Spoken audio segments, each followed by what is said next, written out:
Sebelumnya kita berdoa mengucap syukur.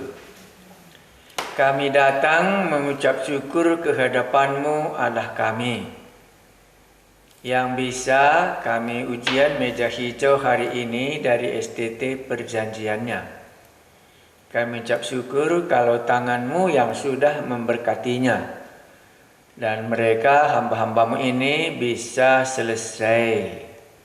Dan masa depan mereka ada di dalam tangan-Mu. Kemana Engkau mau pakai, Engkaulah yang memimpin hidup mereka sebagaimana selama ini Engkau telah menyertainya. Kami mengucap syukur buat pertolongan-Mu, karena mereka setia kepadamu. Karena itu kami berdoa supaya Allah kami yang setia akan melanjutkan perjalanan ini. Kami ucap syukur kalau boleh kami bersama-sama membaca firman-Mu yang menghiburkan kami, yang akan melayani kami lagi karena Yesus datang untuk melayani kami. Layanilah kami sampai kami bisa mengerti bagaimana membaca Alkitab yang penuh rahasia kerajaan Allah ini. Tapi kalau Roh-Mu yang kudus yang Maha Kuasa dapat mengungkapkannya bagi kami masing-masing. Layanilah kami, karena itulah kerinduan kami. Di dalam nama Tuhan Yesus kami berdoa. Amin. Markus pasalnya yang ke-12 ayat 35. Hubungan antara Yesus dan Daud. Tahu kita ya, Daud itu raja orang Israel yang kedua. Ya, jadi dibuat dalam ini, apakah hubungannya antara Yesus dan Daud? Ya, karena Daudlah satu-satunya yang memikirkan soal mendirikan bait Allah di Yerusalem. Ya, jadi apa hubungannya? Mari kita baca 35. Pada suatu kali, ketika Yesus mengajar di bait Allah, bisa kita langsung tangkap ya. Berarti Yesus mengajarnya bukan di danau, bukan di jalan, bukan di rumahnya Simon Petrus. Tetapi sekali ini Yesus mengajar di bait Allah. Maka ini pasti kita dapat mengerti di Yerusalem. Ya, jadi tempatnya cerita ini ada di bait Allah di Yerusalem. Ia berkata, bagaimana ahli-ahli Taurat dapat mengatakan. Jadi ahli-ahli Taurat ini dapat mengatakan bahwa Mesias adalah anak Daud. Jadi ini pertanyaan Yesus kepada orang-orang yang ada di bait Allah. Jadi Yesus setidaknya dalam cerita yang sudah kita baca ini, 2 kali dia bertanya. Satu kali Anda masih ingat waktu Yesus membersihkan bait Allah. Lantas orang itu bertanya, dengan kuasa manakah engkau melakukan semuanya ini? Lantas Yesus bertanya, baptisan Yohanes Pembaptis itu baptisan dari Allah kah atau dari manusia? Dan mereka tidak menjawabnya. Walaupun dia tahu. Karena kalau kita katakan dari Allah, maka nanti kenapa kamu tidak percaya? Dan kedua lagi, inilah pertanyaannya. Bagaimana ahli-ahli Taurat dapat mengatakan bahwa Mesias adalah anak Daud? Jadi ini apa yang dikatakan orang-orang ahli Taurat, itu yang dikutip oleh Yesus. Ayat 36. Daud sendiri oleh pimpinan Roh Kudus berkata. Jadi Yesus mengatakan di sini, Daud sendiri oleh pimpinan Roh Kudus berkata. Jadi Daud itu dipimpin oleh Roh Kudus waktu mengatakan ini. Tuhan telah berfirman kepada Tuanku, duduklah di sebelah kananku sampai musuh-musuhmu kutaruh di bawah kakimu. Ayat 37. Daud sendiri menyebut dia tuannya. Bagaimana mungkin ia anaknya pula? Orang banyak yang besar jumlahnya mendengarkan dia dengan penuh minat. Itu dibuatnya dalam bahasa Indonesia. Apa yang bisa kita tahu dalam cerita ini?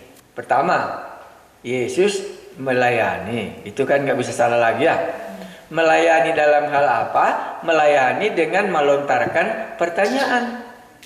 Pertanyaan yang bagaimana? Pertanyaan bagaimana ahli-ahli Taurat dapat mengatakan bahwa Mesias adalah anaknya Daud. Dan sekaligus juga Daud berkata juga, Tuhan telah berfirman kepada Tuanku, duduklah di sebelah kananku, sampai musuh-musuhmu kutaruh di bawah kakimu. Baru diulangi ayat 37. Daud sendiri menyebut dia tuannya. Bagaimana pula mungkin ia anaknya pula? Tidak tahu orang ahli Taurat jawabnya. Walaupun dia tahu. Baru orang banyak, karena ada juga orang banyak di situ. Orang banyak yang besar jumlahnya mendengarkan dia dengan penuh minat. Apa nanti jawabnya guru ini? Bagaimana nanti ini? Ahli-ahli Taurat mengatakan bahwa Mesias itu adalah anak Daud. Tapi kalau memang dia anak Daud, bagaimana pula Daud berkata, iya, Tuhan Allah berfirman kepadaku, duduklah di sebelah kananku. Padahal mereka tahu Daud tidak pernah duduk di sebelah kanan Allah. Daud juga mati. Nah, disinilah pertanyaan yang tidak bisa juga dijawab oleh orang-orang ahli Taurat tadi. Mari kita coba apa yang dimaksudkan Yesus di sini. Nah, jadi Yesus di sini mencoba supaya bangsa ini, supaya ahli Taurat ini dibawa kepada pengertian yang sebenarnya dituliskan ahli Taurat tentang dirinya sendiri. Makanya kita semua yakin Mesias itu adalah keturunan dari Raja Daud. Itulah sebabnya makanya dia harus lahir di mana? Di Bethlehem kah? Nah, karena di sanalah tempatnya lahirnya Raja Daud. Tetapi Daud sendiri dengan pimpinan Roh Kudus juga berkata, Tuhan telah berfirman kepadaku, Tuanku, duduklah di sebelah kananku, sampai musuh-musuhmu kutaruh di bawah kakimu. Maka secara sederhana bisa kita langsung mengatakan memang Daud adalah raja orang Israel. Memang Yesus dari keturunan Raja Daud dalam kelahirannya. Karena dia datang ke dunia ini lewat keturunan Raja Daud. Makanya Paulus katakan Injil yang kuberitakan itu adalah Injil Yesus Kristus anak Daud. Mau menceritakan memang benar-benar Yesus itu keturunan Raja Daud karena sudah dinubuatkan pada saat itu oleh Daud sendiri.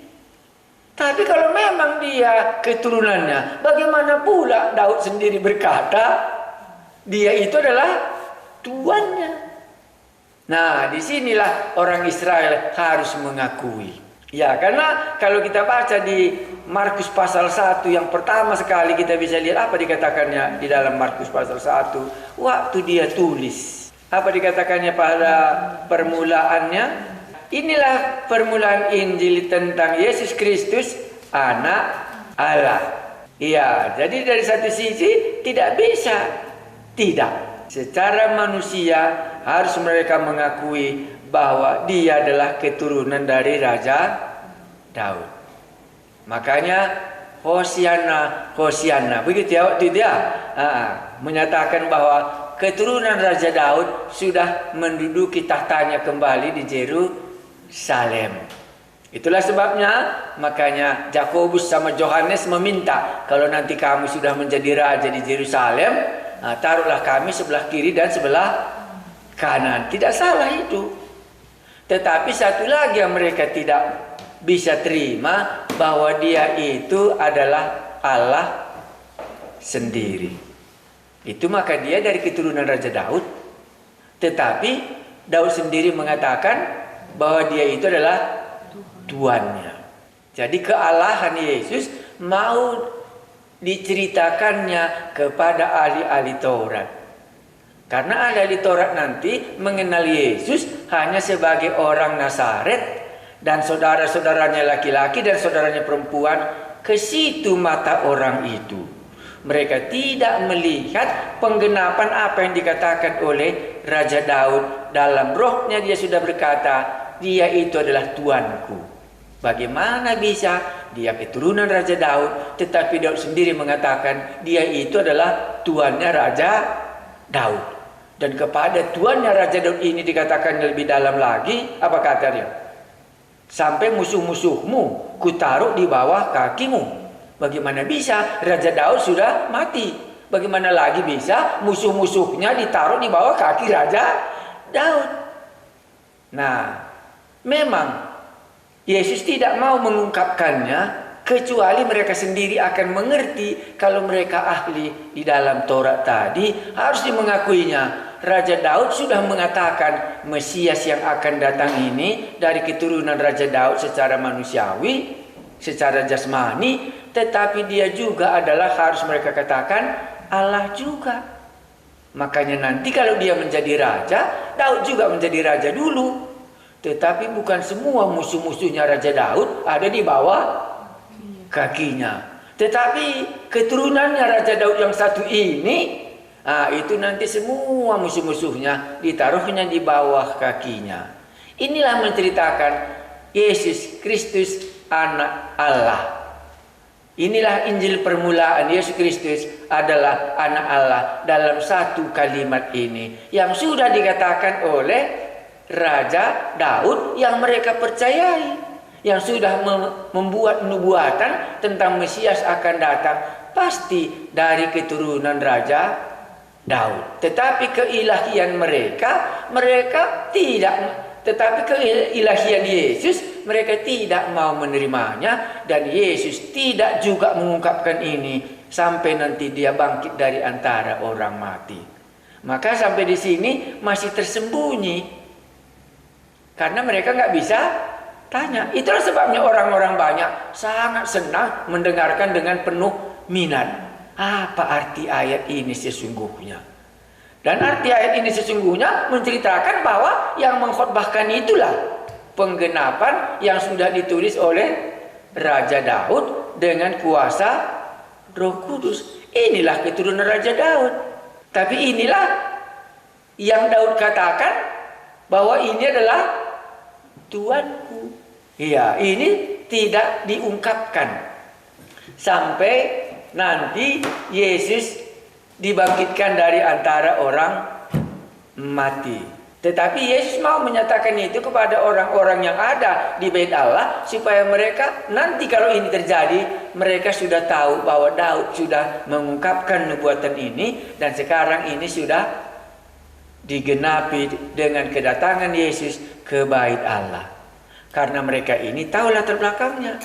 Itulah sebabnya makanya di Bait Allah hal ini diajarkannya. Kalau tadi diajarkannya di luar sana, nggak tahu orang itu. Karena buku Daud pun mereka nggak tahu, apa dikatakan oleh Daud pun mereka nggak tahu. Tapi karena ini mereka ini tahu. Tapi tetap juga sebagaimana kita ceritakan, masih buta mereka. Makanya cerita kita terakhir Bartimeus yang dimelekkan matanya supaya dia bisa melihat. Jadi inilah arti ayat ini. Bagaimanakah ahli-ahli Taurat dapat mengatakan bahwa Mesias adalah anak Daud? Kedua, kan pertanyaannya, ahli-ahli Taurat mengatakan Mesias itu adalah anaknya Raja Daud. Daud sendiri oleh pimpinan Roh Kudus berkata, Tuhan telah berfirman kepada Tuanku. Jadi dia memanggil di sini dalam nubuatan itu Tuanku. Nah, baru duduklah di sebelah kananku. Barulah sampai musuh-musuhmu kutaruh di bawah kakimu. Inilah kemenangan Yesus dalam semua musuhnya. Barulah mereka sendiri tidak dapat menjawabnya Tetapi Yesus sudah mengungkapkan rahasia ini. Ini menyangkut dua hal. Secara jasmani jelas Raja Daud sudah mengatakan bahwa memang Yesus dari keturunan Raja Daud. Tetapi dalam satu sisi dia juga adalah Allah sendiri. Makanya Daud harus mengatakan Tuanku kepada yang lahir dari keturunannya. Maka firman Allah ini sudah digenapkan waktu Yesus masuk ke bait Allah supaya ahli-ahli Taurat dapat menafsirkannya.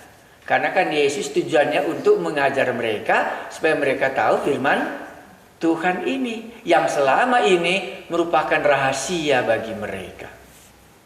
Baik, itulah yang bisa kita katakan di sini tadi.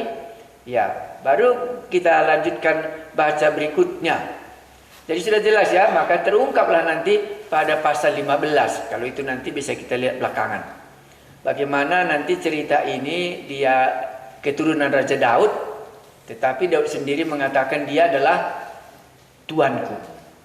Mari kita lihat ayat yang berikutnya, ayat 38.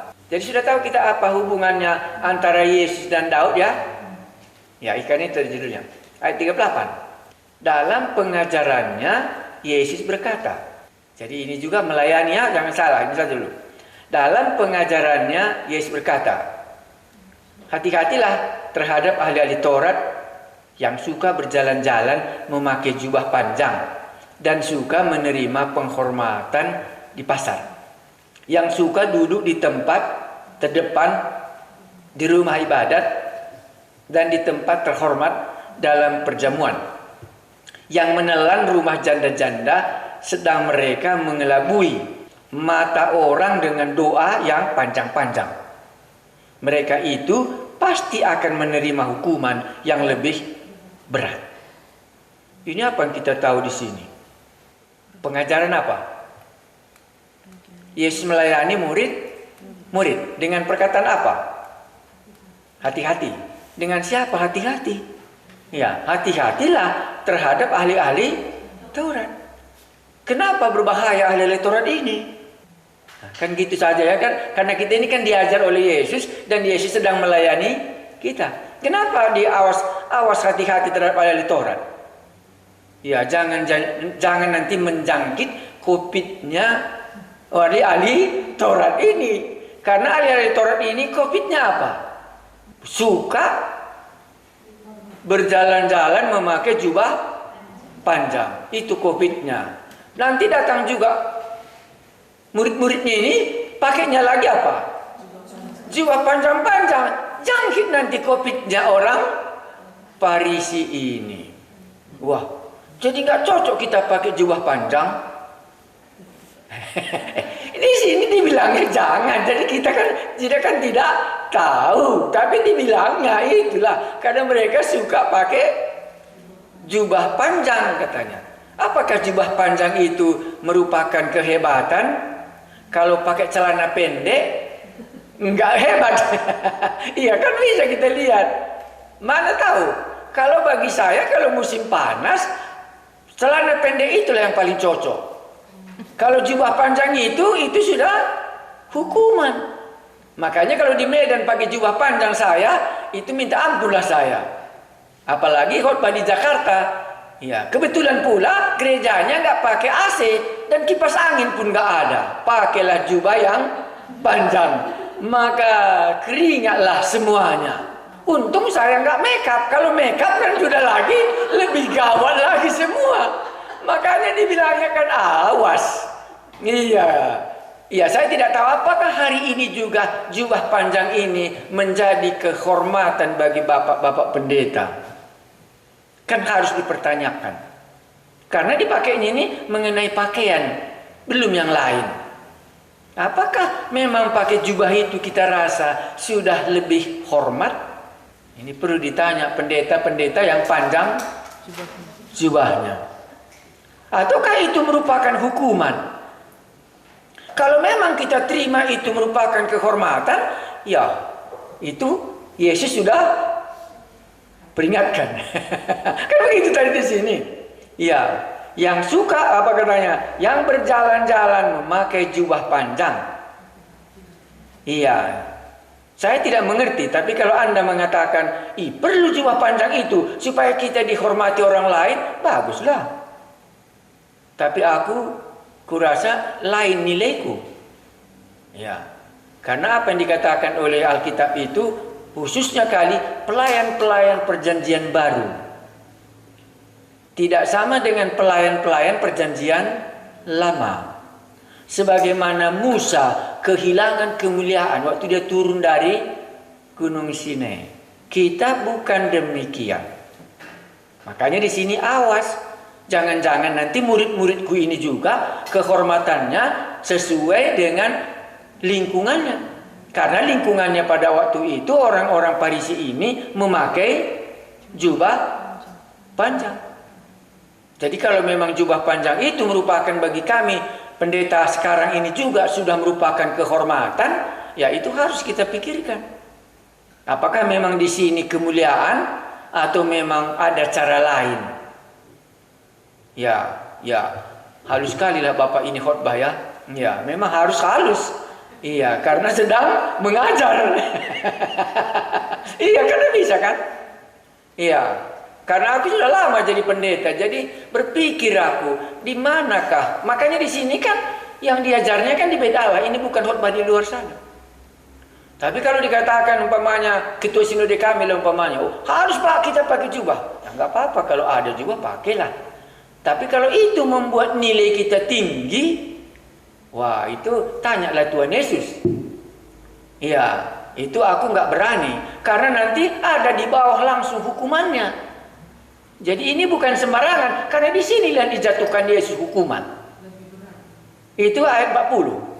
Yang lain tidak dihukumnya, tetapi di bawah ini dihukumnya.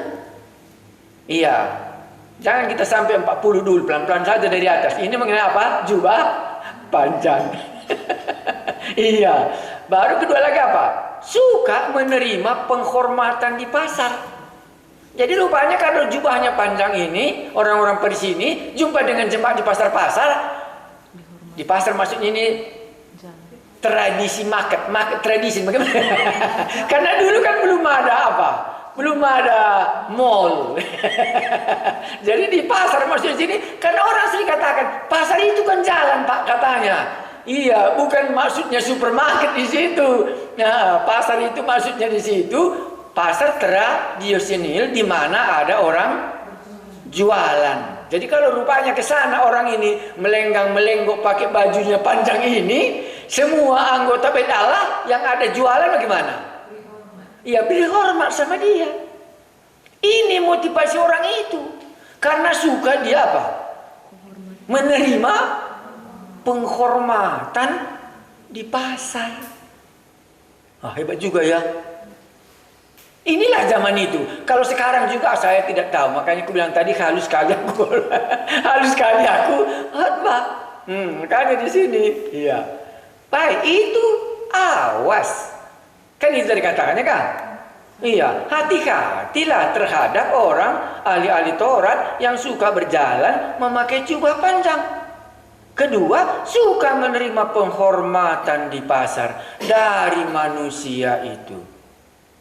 Ya, kalau kita sudah baca sebelumnya, orang-orang Farisi ini katanya apa?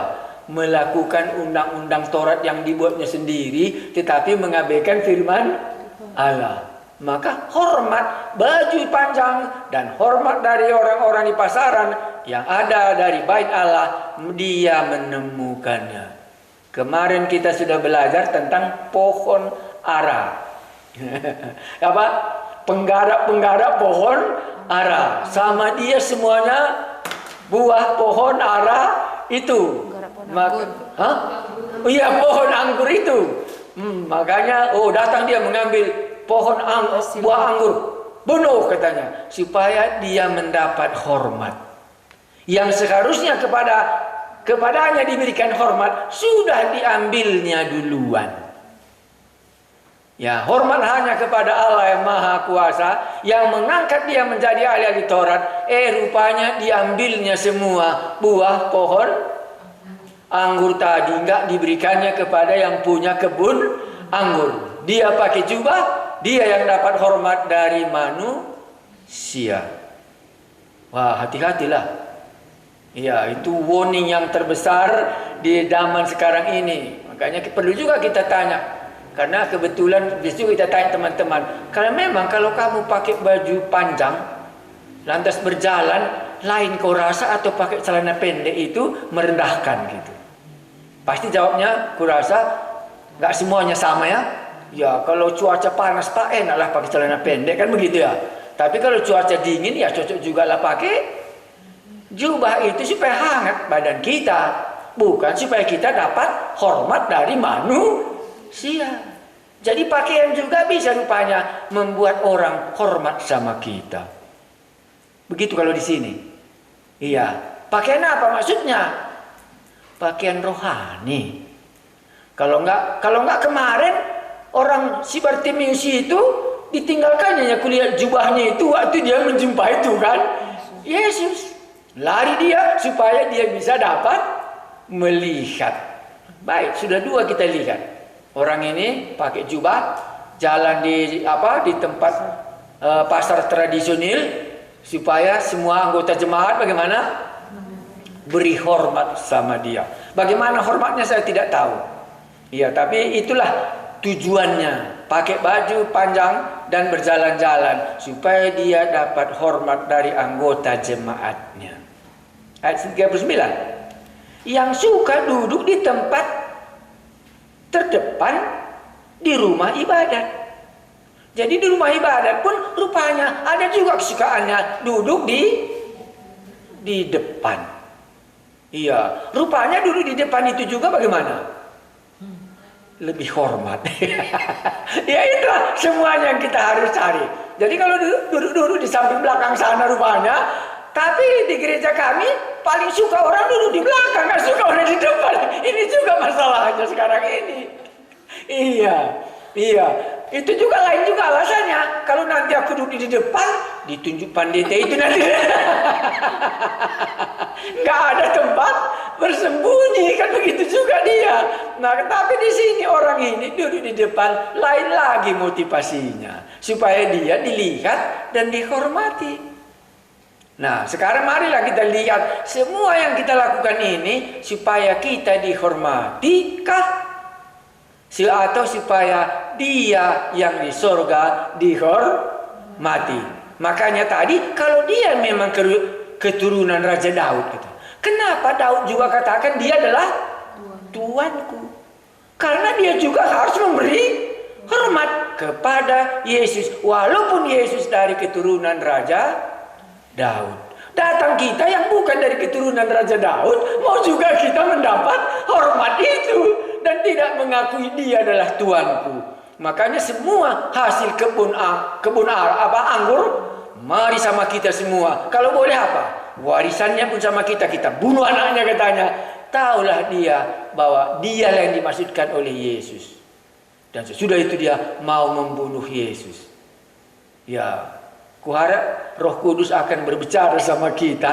Ini kan namanya supaya dia dihormati dalam kebaktian itu. Iya, dia yang mendapat hormat. Padahal dia hanya hamba. Dulos. Supaya dia yang melayani. Ini kok dia sudah mendapat kehormatan karena dia mengikut Tuhan. Waktu ku dengar cerita ini, langsung ku ingat perkataan Allah. Allah itu cemburu. Itulah di situ. Allah itu cemburu. Jangan mengambil kemuliaan dari dirinya untuk diri kita sendiri. Itulah artinya Allah cemburu. Jangan ambil kemuliaannya demi kemuliaan kita orang berdosa ini. Itulah makanya langsung tadi ayat 40. Hukumannya lebih berat. Sebagaimana tadi yang punya kebun anggur itu harus diberikan kepadanya, tapi diambilnya untuk semua bagi dia. Makanya dia akan dihukum, jatuh hukuman. Mari kita baca. Jadi sudah dua, hormat apa panjang. Ya, jadi besok kalaupun dikatakan Bapak Sinode kita harus jubah panjang, ingat, bukan untuk kita hormati. Tapi kalau itu ada dalam pikiran kita, maka genaplah Yesus melayani kita malam ini. Iya, karena saya pernah satu kali khotbah di gereja, karena sudah biasa saya nggak pakai jas, dan saya harap juga saya tidak khotbah gitu. Dan saya diminta, dan nggak ada jasku, karena aku kan, kalau apalagi ke Jakarta pakai jas khotbah, iya itu ngituhnya panas, nggak tanggung-tanggung. Dimarahi saya, akhirnya harus dicarikan supaya bisa pinjam jasnya. Karena nanti kurang hormat kalau khotbah tidak pakai jas. Kalau pakai tangan baju panjang saja, pakai dasi, kurang hormat rupanya rasanya kalau sudah pendeta gitu. Nah, haruslah aku pinjam jasnya, dan kebetulan jasnya itu karena aku orangnya kecil, terlalu besar lah, tapi haruslah aku pakai supaya genap apa permintaan jemaat itu. Itulah aku ingat sekali, mula-mula aku masuk ke budaya Indonesia, khotbah harus pakai jas, karena biasanya nggak biasa gitu. Kalau panas pakai celana pendek, baju pendek supaya jangan dia keringatan. Tapi rupanya itu tidak mendapat hormat. Nah, makanya di sini menerima hormat di pasar. Apa? Jadi ngapain dia ke jalan belanja? Beli ke rumah pari? Bukan dia ke pasar supaya dapat apa? Ya dapat hormat, karena orang di sana nanti banyak. Jadi kemana saja dia pergi rupanya satu cuma dicarinya, dari baju, dari pergi ke sana supaya mendapat hormat sebagai ahli-ahli Taurat, sebagai pelayan di bait Allah. Makanya awas katanya kepada muridnya, karena murid-muridnya dipilihnya satu pun yang nggak punya jubah. Itulah sebabnya makanya itu guru kata murid-murid kan, pinjam baju nak katanya kan, lompat dia ke laut, karena mereka ini penangkap ikan. Kalau pakai jubah nangkap ikan, kalau terjadi tenggelam nanti kan sulit berenang. Nah, itulah ceritanya di sini. Itu juga kurasa alasannya kenapa Yohanes Pembaptis pakai jubah apa? Bulu unta, supaya hormat yang selama ini sudah dibina diruntuhkan oleh Yohanes Pembaptis. Dan datanglah Yesus, dan dia mengajari muridnya, karena ditemukannya bukan saja ajaran yang sudah salah, tapi etika mendapat hormat pun cuma dari manusia yang mereka harapkan. Sudah rendah nilainya orang-orang Farisi ini mencari hormat hanya dari manusia saja. Iya, baru disambungnya ayat 39. Yang suka duduk di tempat terdepan di rumah ibadat. Wah, untunglah gereja kami ini nggak ada tempat yang di depan untuk penutua-penutua. Tempat duduk semua sama. Malahan semua duduk di belakang karena takut dia nanti ditegur dari mimbar. Jadi nggak mau dia mendapat hormat dalam tempat duduk. Baru kira apa lagi? Sedang mereka mengelabui, ini yang paling hebat ya, mengelabui mata orang dengan doa yang panjang-panjang. Wah, inilah Allah itu cemburu. Dibuatnya doanya panjang-panjang supaya menarik dan mengelabui para pendengarnya ini, bahwa ahli Taurat ini memang betul-betul orang rohani. Gawat ya.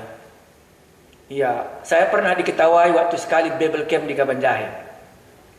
Disuruh saya doa makan kan gitu ya, doa makan. Karena biasanya siapa yang berdoa, oh pengkhotbah lah katanya. Doalah saya dengan singkat. Iya, langsung amin semua mereka sorak. Apa disorakannya? Sudah lapar Pak Pendeta katanya. Karena doanya apa? Singkat, nggak pula minta ampun supaya dosa diampuni juga nggak ada. Jadi semua mereka sorak. Oh, aku yang sudah lucu karena mereka sudah biasa rupanya memanjatkan doa yang panjang-panjang supaya enak didengar oleh orang yang bisa dikelabui. Wah, hati-hati doa panjang, jangan merayu kuping orang yang mendengarnya. Karena dia berharap bukan Allah yang mendengar. Yang mendengar siapa? Ia manusia, sehingga bisa orang itu dikelabuinya. Oh, bagus doanya katanya. Doanya bagus, hatinya mau supaya mendapat hormat. Nah, barulah ayat 40. Yang menelan rumah janda-janda. Betul Pak? Iya, ya, saya baca. Yang suka duduk di tempat-tempat terdepan di rumah ibadat dan di tempat terhormat dalam perjamuan. Jadi kalau juga ada perjamuan makan dan minum, senang juga duduk di depan. Yang menelan rumah janda-janda. Dicarinya janda-janda yang lemah. Makanya janda-janda di sini maksudnya ini hubungannya dengan seks. Jahat kali. Sedang mereka mengelabu apa? Iya, yang menelan rumah janda-janda. Sedang mereka mengelabui mata orang dengan doa. Itulah makanya waktu ditangkapnya orang ketangkap basah itu, Yesus katakan apa? Siapa di antara kamu, katanya. Karena orang ini sudah biasa masuk ke rumah janda-janda. Maka dialah yang melemparkannya, katanya. Langsung pergi. Yang jelas sekali kita mengatakan apa? Yang tua yang duluan. Pergi. Karena ini rupanya pekerjaan mereka 40. Yang menelan rumah janda-janda. Sedang mereka mengelabui mata orang dengan doa yang panjang-panjang. Awas, katanya kepada muridnya. Iya, itu diperingatkan kali. Supaya jangan nanti COVID-nya orang ini. Iya, ini bukan COVID-19. COVID kehormatan yang ada di tengah-tengah orang Farisi ini akan menjangkit nanti kepada murid-murid Yesus. Jadi rupanya melayani itu bukan saja mengajarkan, tapi melayani itu juga apa? Mengatakan apa? Awas COVID orang ahli Taurat. Menjangkit nanti dari dia penyakit itu, membuat apa yang kita ajar bisa hilang kuasanya. Nah, jadi di sini mari kita coba renungkan secara pribadi. Masih rindukah kita hormat dari manusia sebagai pejabat orang-orang yang melayani Tuhan? Iya, karena ini yang mau diperingatkannya, supaya nanti hormat perjanjian baru sudah sungguh-sungguh benar. Tadi Raja Daud mengatakan dia adalah tuannya, walaupun dia adalah keturunan Raja Daud. Sekarang ahli Taurat semuanya kerjanya cuma satu, supaya mendapatkan hormat dari jabatannya sebagai pelayan di bait Allah. Maka yang di belakang mereka itu pasti akan menerima hukuman yang lebih berat daripada orang yang dosa biasa. Kenapa? Karena dia pakai kedudukannya di bait Allah ini, yang seharusnya Allah yang mendapat kemuliaan, sekarang pindahlah hormat orang kepada orang-orang ahli Taurat ini. Dikelabuinya, dipakainya hormat dalam nama Tuhan, tetapi hormat untuk dirinya sendiri. Jadi ini dilayani Yesus murid. Jadi kalau ada di dalam hati kita pakai jubah, mana tahu nanti Anda pakai jubah secara organisasi kan bisa. Ya kami juga kan secara organisasi ya boleh juga pakai jubah, boleh juga tidak. Tapi kalau ada di dalam hati kita pakai jubah supaya kita dapat hormat dari orang lain, nah itu sudah samalah kita dengan orang. Tuhan Yesus mengatakan apa? Awas, jangan tiru itu, katanya kan gitu. Makanya kalau kita baca nanti seri berikutnya, itu juga dikatakan oleh Tuhan Yesus. Mari kita baca. Kurasa kalau nggak silap aku, Matius 23. Maka berkatalah Yesus kepada orang banyak dan kepada murid-muridnya, katanya, ahli-ahli Taurat dan orang-orang Farisi telah menduduki kursi Musa. Hormat kan? Sebab itu turutilah dan lakukanlah segala sesuatu yang mereka ajarkan kepadamu. Tetapi janganlah kamu turuti perbuatan-perbuatan mereka, karena mereka mengajarkannya tetapi tidak melakukannya. Dan seterusnya Anda bisa baca. Tetapi janganlah kamu turuti perbuatan-perbuatan mereka. Tapi di dalam Markus nggak sejauh itu dibuatnya. Awas, katanya, hati-hati. Karena memang Markus kan orangnya singkat-singkat dibuatnya. Nggak mau dia bertele-tele, Karena dia kan bukan pekerja di bait Allah. Matius ini kan orang Nasaja pun orang Lewi kan. Jadi mau dia lebih jelas kalau dia mengkhotbahkan dari situasi orang-orang Farisi ini tadi. Cukup ya? Jadi kalau demikian, mereka ini pasti akan menerima hukuman yang lebih berat. Kenapa dihukum orang seperti ini? Karena diambilnya hormat yang seharusnya diberikan manusia kepada Allah. Akhirnya dialah yang mendapat hormat. Iya. Langsung Anda ingat Raja Herodes ya. Ini bukan suara manusia katanya ya. Ini suara Allah. Baru dia ditampar oleh malaikat karena apa?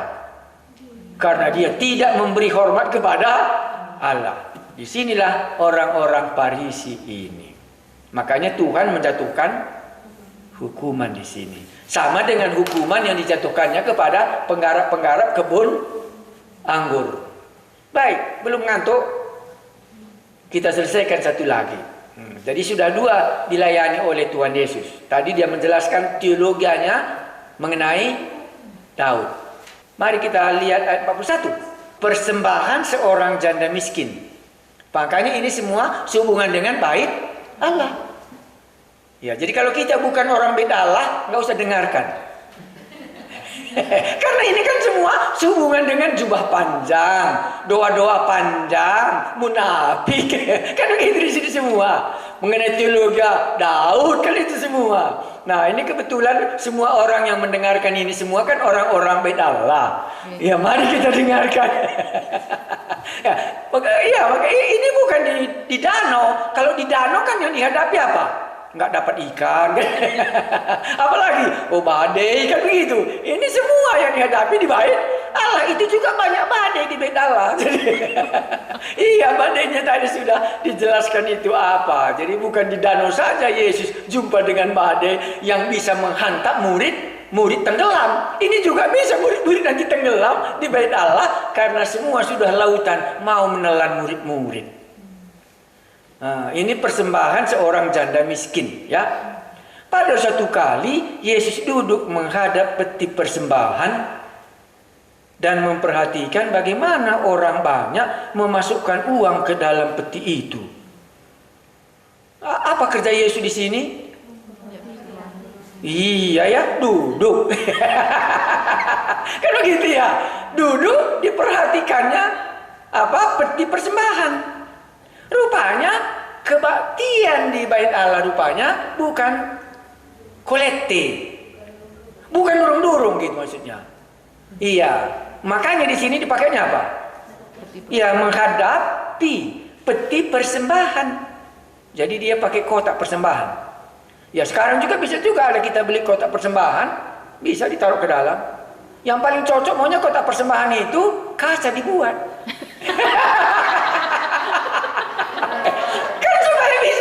Maksudnya kan iya, daripada durung-durung kan lebih baik pakai kotak, tapi maunya apa? Ya kaca begitu kalau bisa, dan lubangnya janganlah udah terlalu kecil, besar-besar dibuat. Nah, ini kan kita dibawa ke bait Allah. Maka saya ceritakan juga kotak persembahan di gereja hari ini, kotak persembahan yang ada dulu di bait Allah, dan Yesus duduk di situ. Wah, hebat ya. Dia bukan mengajar tapi duduk. Ya, sebagaimana. Tapi duduk pun dia ada yang mau diperhatikannya. Jadi besok langsung kesan kita kalau jumpa dengan kotak persembahan atau durung-durung, duduk gak bisa juga. Kan itu yang mau diajarkannya kepada muridnya. Karena kan kita gampang kali taruh saja semua karena kita pikir nggak ada orang duduk di situ. Ya, karena mereka sudah terbiasa kan gitu. Jadi nggak jadi persoalan lagi sama dia. Tapi Yesus menjadi persoalan bagi dia karena dia mau melayani di kotak persembahan. Makanya saya ceritakan sekarang ini. Iya, jadi kalau kamu beli kotak persembahan, kurasa sudah kebanyakan kotak persembahannya itu, dan orang paling suka mungkin belinya kalau kotak persembahannya dari kaca. Supaya bisa dilihat maksudnya, jernih. Iya, mari kita lihat. Kan nggak salah kan kalau jernih atau apa? Kenapa Anda ketawa? Ya nggak tahu lah apa alasan Anda. Berarti ada yang Anda sudah diajar dan mengerti begitu ya. Supaya kalau Cuma 500 ditaruh juga dilihat orang begitu ya. Dan kebetulan pula 2 harga 1.000. Dan itu kebetulan juga koin. Jadi ribut dia karena dia itu kaca. Kerang-kerang katanya kan. Ya itu maksud tadi. Dan kebetulan juga duduk di situ pasarnya yang sama-sama ke gereja.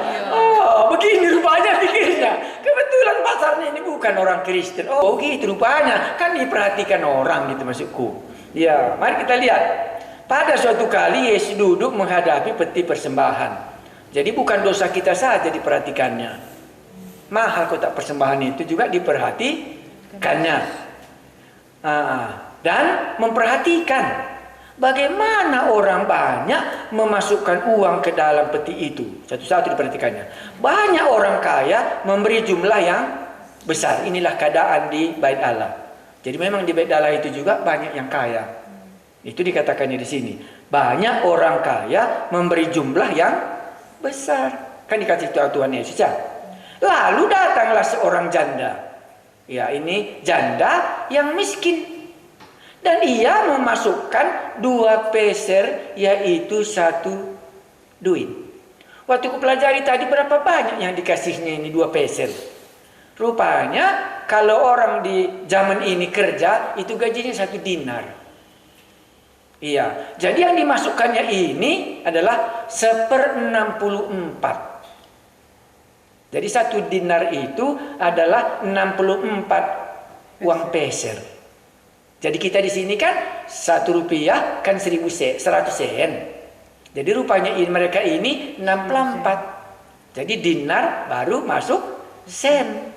Jadi supaya penuh 1 dinar harus dikumpulkan 64 receh-recehnya.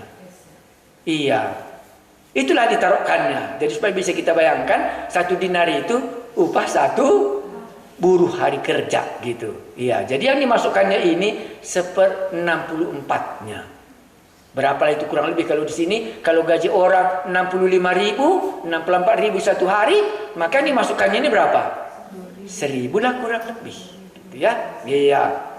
Maka dipanggilnya murid-muridnya. Bukan orang banyak diajarnya. Iya, tapi murid. Jadi di Bait Allah ini sudah 2 dilayani. Iya, teologi orang ahli Taurat tadi dan juga murid dipanggil, maka dipanggilnya murid-muridnya dan berkata kepada mereka, aku berkata kepadamu, sesungguhnya janda miskin ini memberi lebih banyak daripada semua orang yang memasukkan uang ke dalam peti persembahan. Heran murid-murid. Karena ini yang mau diajarkan oleh Tuhan Yesus kepada murid-murid waktu mereka duduk di rumah persembahan. Iya. Apa dikatakannya kepada murid-muridnya? Janda miskin ini memberi lebih banyak daripada semua orang yang memasukkan uang ke dalam peti persembahan. Heran murid-murid kalau demikian. Nanti Anda juga bisa memikirkannya. Baru dijelaskannya kenapa alasan itu ayat 44. Sebab mereka semua memberi dari kelimpahannya. Itu alasan Tuhan Yesus. Tetapi janda ini memberi dari kekurangannya. Kekurangan bagaimana? Semua yang ada padanya, yaitu seluruh nafkahnya. Orang itu karena berkelimpahannya diberikannya. Ada satu penafsir begini dibuatnya. Aku nggak berani mengatakannya, tapi karena aku baca, ya aku sampaikanlah. Dia katakan gini, pandangan Tuhan Yesus mengenai persembahan katanya, bukan perpuluhan katanya. Ya, bukan 20% katanya, bukan 30% katanya. Persembahan di hadapan Tuhan Yesus, berapa yang sisa yang kita bawa pulang? Yang sisa pulang dibawanya, itu yang dihitung Tuhan, bukan berapa yang dimasukkannya. Makanya orang ini lebih banyak. Kenapa lebih banyak? Karena nggak ada lagi dibawanya pulang. Karena apa katanya tadi? Semua nafkahnya. Itulah penafsir yang lain mengartikan ayat ini. Jadi kalau kita, apa artinya ayat ini bagi kita? Satu, diajarnya lah kita, oh duduk lupanya Yesus di kota. Ngapain dia duduk? Memperhatikan semua jemaat yang menaruhkan persembahannya ke dalam kota itu. Dan dilihatnya lah dua jenis. Ada yang memberi karena banyak uangnya, bahan kelimpahannya dikasihnya banyak. Tapi ada juga orang yang miskin. Rupanya sangat sederhana, semua diperhatikan Tuhan. Yang banyak dan yang 2 peser tadi. Iya. Jadi kalau Anda menaruh 2 peser, kurasa dilihat Tuhan itu. Iya. Dan apa? Itu yang diajarkannya kepada muridnya. Yang banyak ini memberi memang karena banyak, katanya kan begitu. Yang ini memberi memang karena sedikit, dan itu diberikannya semua karena memang itulah nafkahnya. Maka inilah lebih banyak. Dan mata Tuhan Yesus melihat yang 2 peser ini, bukan melihat yang banyak itu. Berbeda dengan perkiraan majelis. Kalau majelis pasti akan menghitung yang mana? Yang amplopnya tebal. Dan tidak melihat harga yang 2.000. Tapi kalau di sini Yesus melihat semuanya dan duduk di kotak persembahan itu, memperhatikan satu persatu. Dan di dalam situasi ini Yesus mau mengajar mereka supaya murid-muridnya jangan mengabaikan yang rendah ini, dan jangan juga memuji yang banyak ini. Semuanya ada di kacamata Tuhan. Itu kurasa yang mau diajarkan. Kalau sedikit dia punya, juga sedikit juga dilihat Tuhan. Kalau banyak juga dilihat Tuhan. Makanya tafsirannya tadi bisa benar, bisa tidak. Hanya bagi kita masing-masing bisa kita katakan, pernah rupanya Yesus duduk di mana? Persembahan. Dan dari semua ini diajarinya lah murid-muridnya, supaya murid-muridnya jangan salah berhitung dalam persembahan. Makanya dikatakannya, sebab mereka, apa katanya tadi? Saya ulangi 43. Maka dipanggilnya lah murid-muridnya dan berkata kepada mereka, aku berkata kepadamu, sesungguhnya janda miskin ini memberi lebih banyak. Jadi mana lebih banyak? 1 dinar dengan 2 peser. Pastilah dari hitungan manusia 1 dinar. Tapi di kacamata Tuhan Yesus, inilah lebih banyak daripada semua orang yang memasukkan uang ke dalam peti persembahan. Wow, berbahaya ya. Oh, Yesus tidak melihat. Yang melihat dia yang 2 peser dan diajarinya murid-muridnya. Inilah yang lebih banyak. Alasannya, sebab mereka semua memberikan dari kelimpahannya. Tetapi janda ini memberi dari kekurangannya. Makanya kalau kita memberi dalam kekurangan, kurasa dihargai Tuhan. Begitukah? Atau salah isi-isiku? Kalau kita memberi dalam kekurangan, itu dihargai Tuhan. Dan dia berkata, inilah pemberian yang sangat banyak. Kalau dibandingkan dengan yang lain. Rupanya ada juga perbandingan kalau memberi persembahan gitu. Ya karena Tuhan kan tahu kepada si anu ini kan diberinya banyak, dia kan kaya, dibuatnya Tuhan Yesus kaya kan begitu. Oh ini kebetulan dia nggak banyak rezeki, tetapi dia tetap juga menghargai untuk memberi. Maka diberikannya lah semua. Oh rupanya itu lebih banyak. Sehingga murid-murid harus mengerti prinsip ini. Tadi jubah supaya dapat hormat. Ini persembahan supaya kita belajar juga dihormatinya. Inilah yang lebih banyak. Sampai di situlah dulu karena kan persembahan gak terlalu enak. Aku pun gak enak, kurasa lebih enak kurasakan anak manusia datang untuk melayani dan menebus orang berdosa. Karena bayanganku nanti kalau ke surga dia kan jumpa kita di sana. Itulah karena khotbahmu kan bertobat aku kan di surga. Kalau ini persembahan habis juga nanti. Tinggal juga di bumi. Tapi tidak bisa juga, tidak harus diajarkan karena Yesus mengajarkan muridnya. Jadi murid-muridnya ini diajarinya, dipisahkannya dari orang-orang ahli Taurat supaya penilaian mereka tidak berbeda dengan orang-orang yang ada pada zaman itu.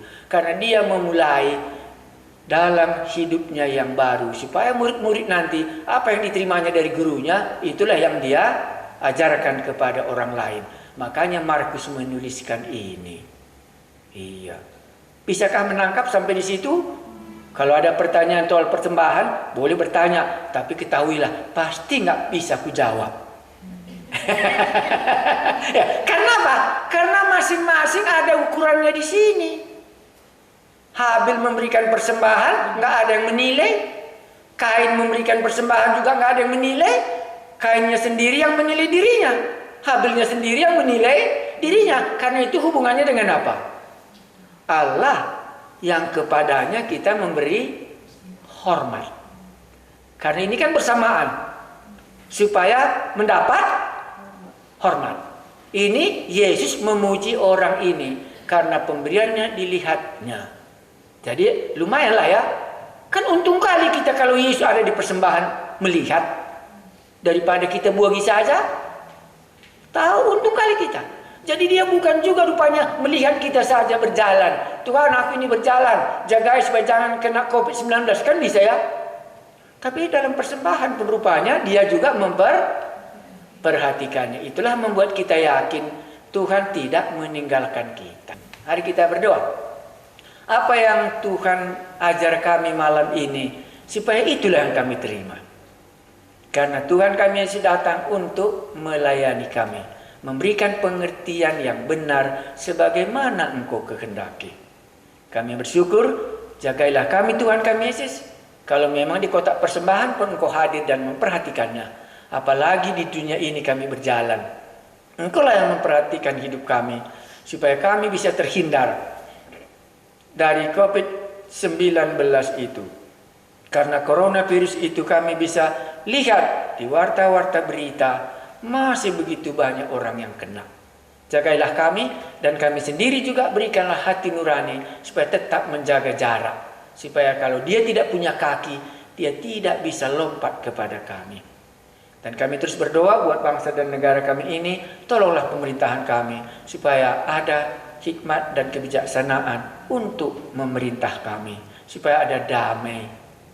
Dan kami bersyukur buat penemuan-penemuan yang sampai hari ini semua para ahli sedang berusaha. Tolonglah Tuhan Yesus supaya mereka menemukan obatnya, termasuk juga vaksinnya. Kalau memang belum dapat pun, tangan-Mu yang melindungi kami. Terima kasih Tuhan kami Yesus, kami memuji nama-Mu, Guru kami yang melayani kami dalam segala segi. Kepadamu-lah hormat dan puji-pujian kami, di dalam Yesus Kristus Tuhan kami berdoa. Amin.